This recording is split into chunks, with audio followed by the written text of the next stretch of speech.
Salams and welcome. Another beautiful quotation by Jalaluddin Rumi. The closer I get, the more I see how far I am. Isn't that so beautiful? Sometimes, especially if the journey is long, as you're going, you're traveling on the journey and you think you are getting to the journey, and then you look at it, you look at the road or you look at the GPS and you say, another 500 kilometers to go, and now you're tired. But when you're fresh, that 500 kilometers means nothing.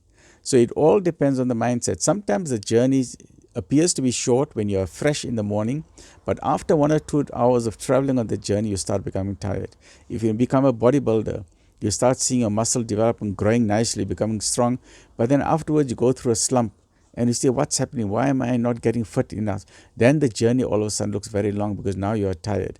If you start losing weight, initially you start losing a few kilograms, you feel very happy. Then you hit a wall, you can't lose any more weight. And during that time, you feel you're in a slump now. Now your weight is increasing again. Now it sees, how am I ever going to achieve that goal?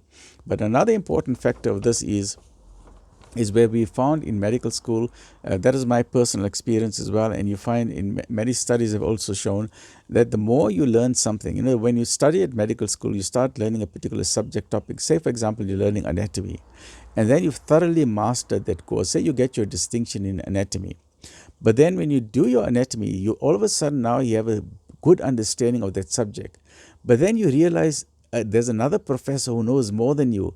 And now there's a specialization that you can go into. And all of a sudden you realize, wow, the subject that I thought I knew so much about is actually very small compared to the vastness of knowledge. Say, for example, you're a cardiology professor or a cardiology specialist. And then initially as a GP, you will know a lot about the heart. But then if you want to become a cardiologist, as a GP, you'll realize, hey, I know very little about the heart. But then you say the field of heart is so wide.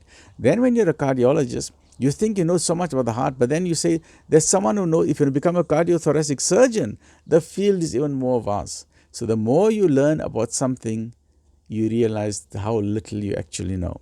And this also happens in Islam. Sometimes you know a little bit about Islam and you think you know so much, but when you speak to some of the ulama or you speak to some of the academics or some of the scholars, you realize, wow, look at this person. In a few words, that person has given such magnificent words.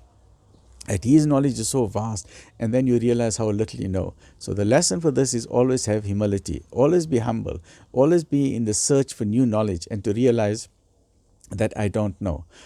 Always be in the path that no matter who you interact, maybe you can seek knowledge from the street sweeper or maybe from that person who's just sitting on the side of the road. You don't know who that person is, and that person may just tell you 1 or 2 words and it'll change your life forever. Stay well, look after yourself. Alhamdulillah.